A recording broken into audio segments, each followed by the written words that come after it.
Hello dear students, let us continue with our discussion on groups.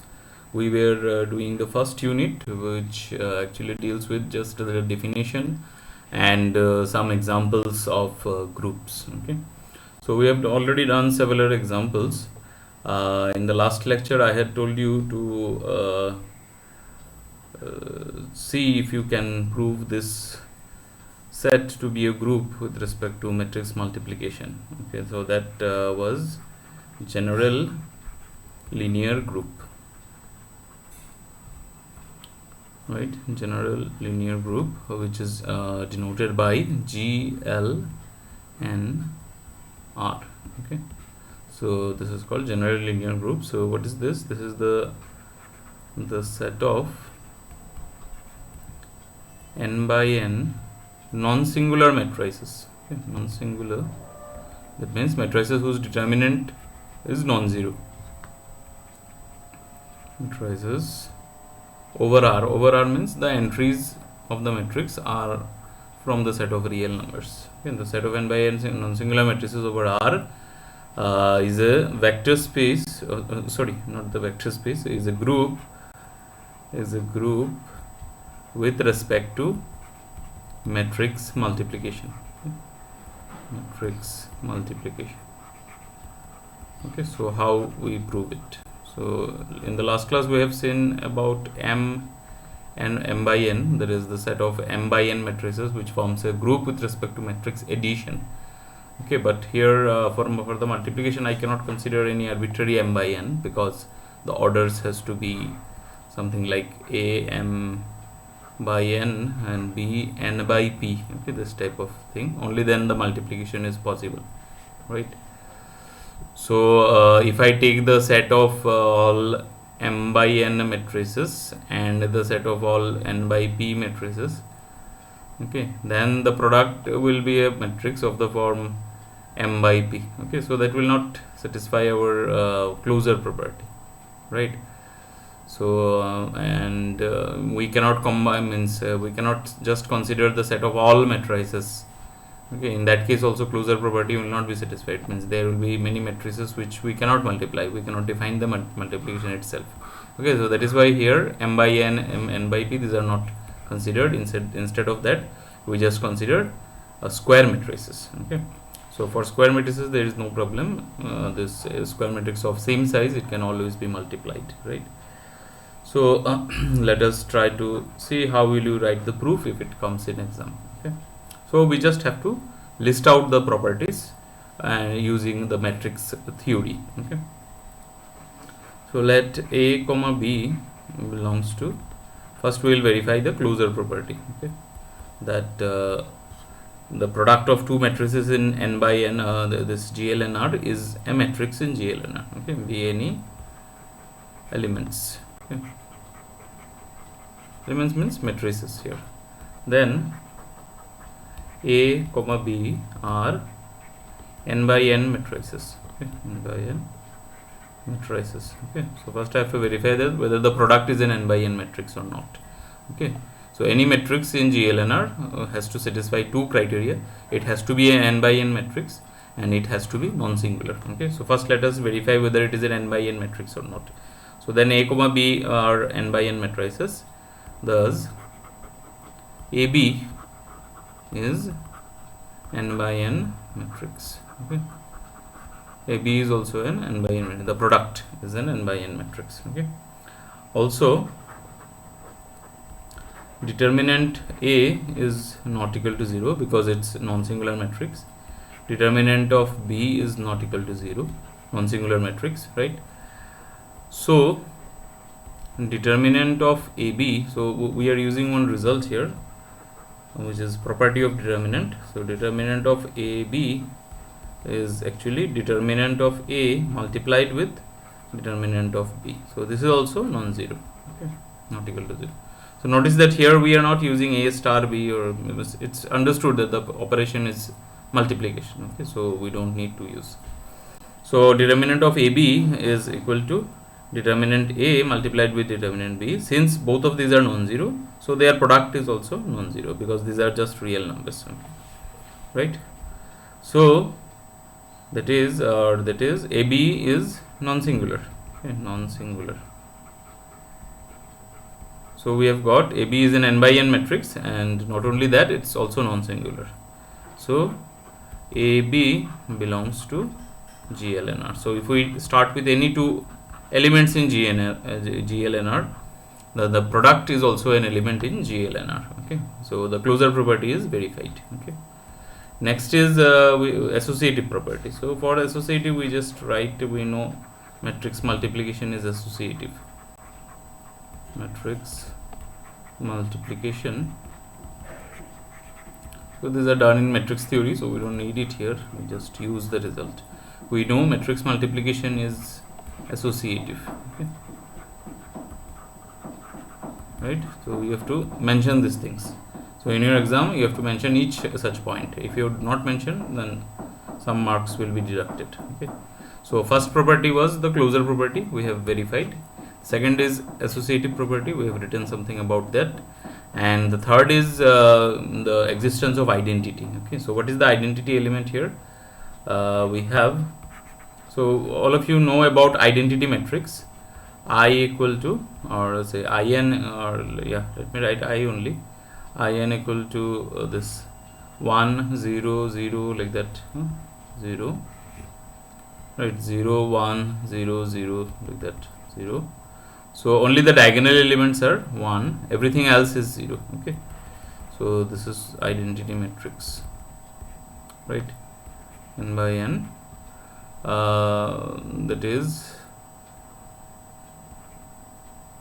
we have I equal to this is identity matrix. Okay, this is identity matrix, okay, of order n by n. Okay, n by n, right? And determinant of I is what? Determinant of the identity matrix is just the product of the diagonal elements. Okay, so here determinant of I is equal to 1, so which is non-zero, right? So identity matrix is also an element inside GLNR. Okay, next, and also A dot identity matrix, this will be always equal to A, equal to identity matrix into A for all A inside GLNR. Okay, so this is by property of identity matrix. Any matrix multiplied with the identity matrix will give you the matrix itself. Okay, so thus I is the identity. I is the identity element in GLNR. Identity element in GLNR. Okay, right? So we have verified the identity, existence of identity also. Next we have to verify the existence of inverse. Okay, so in your higher secondary you have done, if you have a non-singular matrix, that is a matrix whose determinant is non-zero, then immediately you can find the inverse as adjoint A divided by determinant A. Okay, this was the formula, adjoint of A divided by determinant of A. Okay, so we can always find that. So here, so in GLNR, every matrix is non-singular, so each will have its own inverse. Okay, so just we have to mention that. Let A belongs to GLNR, so we may write it as a heading, existence of inverse. Existence of inverse. Let A belongs to GLNR. Then this determinant of A is not equal to 0. So therefore A inverse equal to adjoint A divided by determinant of A. Okay. Why means for this by matrix theory, by theory of matrices. Okay, theory of matrix inverse. Matrix inverse, right? And we know A into A inverse, this is always the identity matrix. Okay, and equal to A inverse into A, right? So therefore A inverse is the inverse of A in this GL and R, right? is the inverse of A in GLNR. Hence this. So we have verified everything. So GLNR is a group. Okay, is a group with respect to matrix multiplication. With respect to matrix multiplication. Okay. Right. So this is our result. So in your exam, you might get something like means if you do not get the general version, you may get something like show that GL2R is a group. That is, we have to consider 2 by 2 matrices. So the proof is exactly same. Only you have to replace this n by 2. Wherever n appears, you just replace by 2. Okay. Say so here say for the identity matrix, you just have to take this 2 by 2 identity matrix. Okay. So it's obvious, no? So if you are given something like GL5R, so you have to consider 5 by 5 non-singular matrices. So just replace n by 5. Everything else remains exactly same. Okay, you don't have to change much, right? So please be prepared for that. So we have the general linear group. Okay, one more thing which I can give you as an exercise is the spatial linear group, right? Spatial linear group, right? So this is denoted by SL and R, right? SL and R. This is called spatial linear group. So the set of all n by n matrices over R with determinant equal to 1. With determinant equal to 1. Okay, 1 forms a group with respect to a matrix multiplication. Okay, so that group is called, forms a group with respect to matrix multiplication. This group is called the spatial linear group. Okay. Right, so please try to verify. Everything else is same as the previous one, except that determinant of A, here I have written determinant A is non-zero, there I will write determinant of A is equal to 1. Okay, so for any AB inside SL and R, we have determinant A is 1, determinant of B is 1, and so determinant of AB will be equal to determinant of A multiplied with determinant of B. So that is actually 1 into 1, so that is 1. So that means AB is also inside an element inside this SL and R. Okay. So closure property is verified. Associative property is just you have to write one line that matrix multiplication is associative. Identity also follows. I equal to this identity matrix is an element inside SL and R because determinant of identity matrix is 1. Okay, so identity part is also similar. So I have already shown you closure, associative, identity, and then existence of inverse. If you have A inside SL and R, then determinant of A is 1, okay, which is non-zero. So A inverse exists. A inverse exists. So A inverse is given by that formula that I had given, A joint A by determinant of A. Okay, and also we know A into A inverse is equal to identity matrix equal to A inverse A, right? But one more thing you have to add, determinant of A inverse also. Determinant of A inverse is actually it is 1 upon determinant of A actually. Okay, because if you take determinant on this side, see, determinant of A into determinant of A inverse is equal to determinant of I. That is, determinant A is always reciprocal of determinant of A inverse. So it's actually 1 by determinant of A, which is equal to 1. Okay, so A inverse is an element inside SL and R. Okay, so you have to write it that way. Okay, I hope you will be able to do it. Please do it. Okay, so I am not doing it here. Spatial linear group. So yeah, so these things we have done. Next we have to do some groups of this type, that is also mentioned in the syllabus. Groups of addition modulo n, multiplication modulo n. Okay, so these are denoted with Zn and on. Okay, so for that before doing this, I need some background about modular arithmetic. Okay, So addition, let me just do something about addition modulo n. Modulo n. Okay. Oh, acha, before that you just have to get yourself reminded about division algorithm. Okay, we have. So see, if you, from your school days you have done, if you divide say 21 by 10, how do you do it? 2 ones are 2. Okay, so 2 minus 2 is 0. 1 comes here. 1 is not divisible by 2. We give 1 0. Okay. So what is the quotient here? Quotient here is 10, and the remainder is equal to 1. Okay. So 21 can be written as 2 into the quotient plus remainder. Okay. So in your school days, you have all of you have done. Okay. So dividend equal to divisor. So 2 is the divisor here. Divisor into quotient plus remainder. Okay. This was the division algorithm. So if we are given any two numbers a and b, where b is non-zero, numbers means integers a and b, where b is non-zero, then there exist unique integers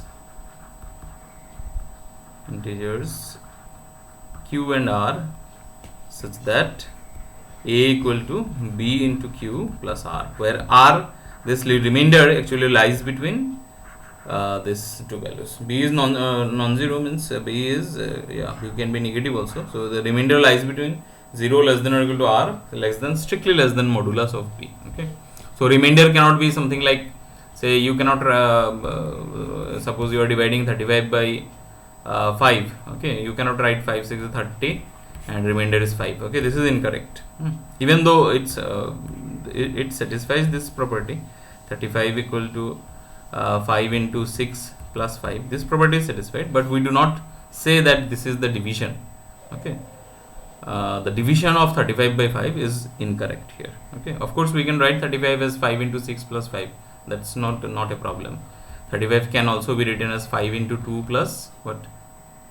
5 into 2 is 10 plus 25, so it can also be written like that. So but 25 is not the remainder, 2 is not the quotient. Okay, whenever we say remainder and quotient, it means this remainder has to be lying between 0 and 1 less than the this divisor. Okay, so if I divide by 5, our remainder has to lie between 0 and 4.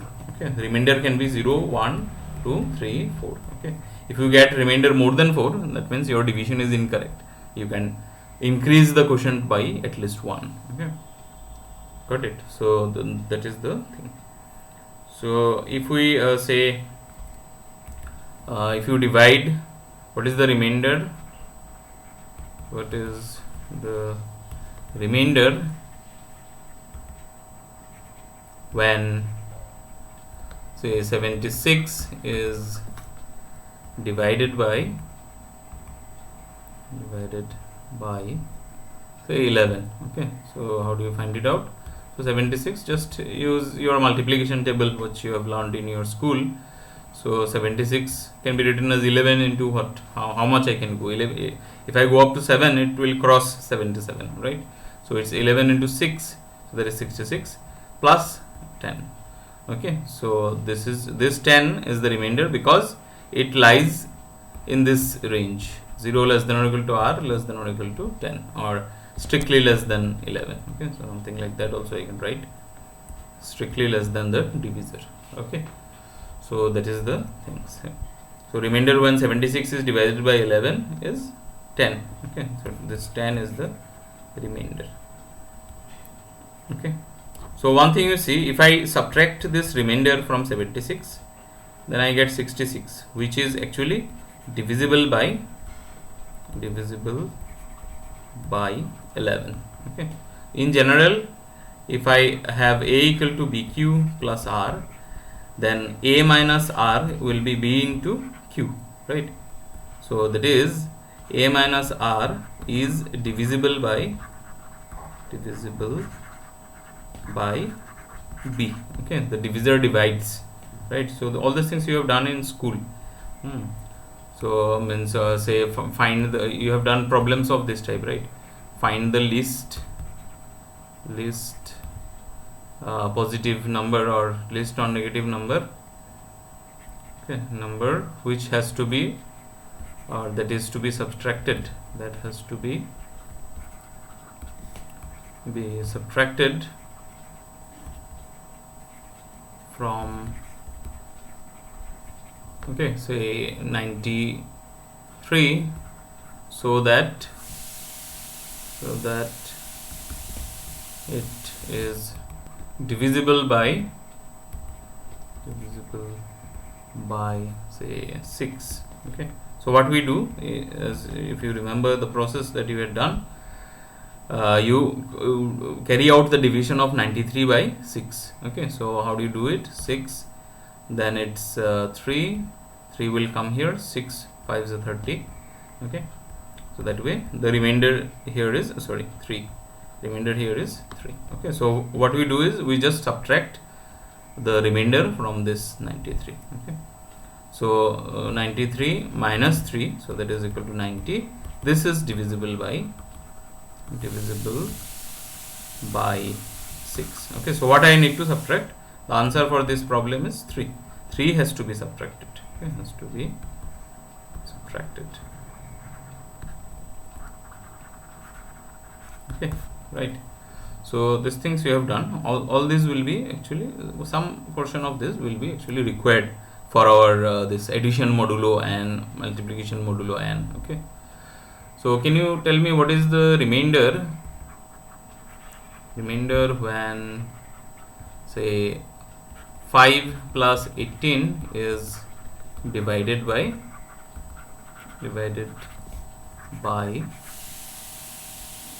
okay, say 7. So what is 5 plus 18? How will you do it? 5 plus 18 is actually 23. If you divide 23 by 7, then just read the tables of 7. So it's 7, means you should be able to do it mentally. Okay, it's quite simple. 7 3 is a 21. So 23 minus 21, what is the remainder? That is 2. Okay, so remainder when 5 plus 18 is divided by 7 is actually is equal to 2, right? So this is basically what we will need, okay, in this thing. Okay, so we have something called modular arithmetic. Okay, so when if let n be a natural number, okay, n is a natural number, and if a and b, they are integers. Okay, a comma b, they are integers, right? Then we say a is congruent to b modulo n. A is congruent to b modulo n if n divides a minus b. Okay, right? So we will need this notation also, right? Say something like 5 is congruent to 2 modulo 3. Okay, why? Because you see, you calculate the difference. What is 5 minus 2? 5 minus 2 is 3, which is divisible by 3. Okay, which is divisible by 3, right? Say 17 is congruent to 3 modulo 7. Okay, why? Because 17 minus 3 is what? 14, and this 14 is divisible by 7. Okay, 7 2s are 14, which is divisible by 7. Okay, so 17 is congruent to 3 modulo 7. Okay, so we write it something like this. So this is read as a is congruent to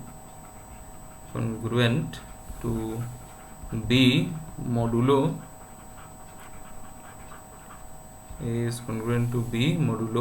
n. Okay, so we will also use this. Okay, so from here, if you just see nicely, so if we divide, if the remainder when a is divided by n is r, then just now we had seen a minus r is divisible by n. If we subtract the remainder, then whatever number you get, that is actually divisible by the divisor. Okay, so is divisible by n, right? So therefore a is congruent to r modulo n. As per our notation, we can always write this: a is congruent to r modulo n. That means a minus r is divisible by n. Okay, so if we if we know that r is the remainder when a is divided by n, immediately we can write a is congruent to r modulo n. Okay, right? So this can be written. Okay, so there are some properties of congruence. Actually, this congruence is not there in your course, but even then, this group of integers modulo n. Okay, this is already given in the syllabus. So in order to do that, or in order to show that that is a group, we actually need this idea of this modulo. Okay, modulo and arithmetic. Okay, so say if we have, if a is congruent to b modulo n, okay, and c is congruent to d modulo n, so there are some simple properties, then we can add them. Okay, a plus c is congruent to b plus d modulo n. Okay, so we can use these properties somewhere, right? Okay, so this property will be required, right? Okay, so let us see what is addition modulo n. Addition modulo n. Modulo n. Okay, so the symbol is plus, and here in the suffix you will write n. Okay, so a plus b plus modulo n of b. Okay, a plus b, so this is read as a plus b modulo n. Okay, so I read it as a plus b modulo n. Okay, so this is defined as, right, a and b are integers. A and b belongs to z. Okay, a plus b modulo n is defined as the remainder when, so when I say remainder, means the remainder of the division algorithm. Okay, so the remainder has to be lying between 0 and n. Okay, strictly less than n. So a plus b modulo n is the remainder when a plus b is divided by n. Okay, so this is the definition: addition modulo n. A plus b modulo n is actually the remainder when a plus b is divided by n. Okay, so I hope you understand. Let me give some examples. Say 5 plus 7 modulo 3. What is that? 5 plus 7 is what? 5 plus 7 is 12, right? So 12 when divided by 3, what is the remainder? So this will be just 0. Okay, right? Because 12 divided by 3, if you divide 12 by 3, then the remainder that you get is 0. Okay, so 5 plus 7 modulo 3 is same as 0. Okay, right? Then similarly, say 17 plus 6 modulo 5. What is that? 17 plus 6 is 23. So it's 23 modulo 5. Okay, mod 5. We can write it this way for our ease of calculation. 17 plus 6 is 23, but we have to take it mod 5. Okay, so this will be equal to 23. If we take mod 5, that is the remainder when this 23 is divided by 5, means actually we are taking 23 is congruent to which remainder. Okay, so if you divide 23 by 5, the remainder is 3, because 5 4s are 20 and the remainder comes out to be 3. So 17 plus 6 modulo 5 is actually 3, right? Okay, say something like minus 1 plus modulo 7 of 9. What is that? Minus 1 plus 9. So first of all I'll add these two. Okay, and then I'll take means I'll compute the remainder when it is divided by 7. Okay, so 9 minus 1 is 8. So it's 8 modulo 7. So what is that? I'll write this as 1, because if you divide 8 by 7, the remainder comes out to be 1. Okay, right? So this is basically the modular arithmetic. So one simple example let us try before going to the general case. Okay, let Z4 equal to this set 0, 1, 2, 3. Okay, Z4 is the set of integers 0, 1, 2 up to 3. So you see, you will get the pattern. So this set is actually the set of remainders when something is divided by 4. Okay, the set of all possible remainders.